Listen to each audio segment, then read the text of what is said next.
In 2018, the Tree of Life was created, a symbol of resilience, growth, and a new beginning. It marked the dawn of a new generation of Iraqis, ready to lead their nation into a united and prosperous future. Today, the American University of Iraq, Baghdad, stands as a beacon of hope. With 9 thriving colleges, cutting-edge research centers, and a vibrant community of over 2,500 students and 400 faculty and staff, AUIB is shaping the future of Iraq. Critical thinking flourishes, innovation thrives, and the foundation for Iraq's future is being built, one student at a time.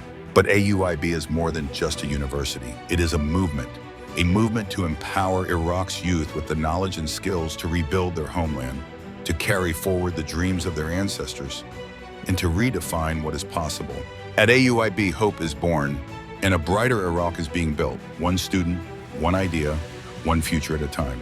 AUIB, we are building a future where the sun will always rise and Iraq will shine brighter than ever before.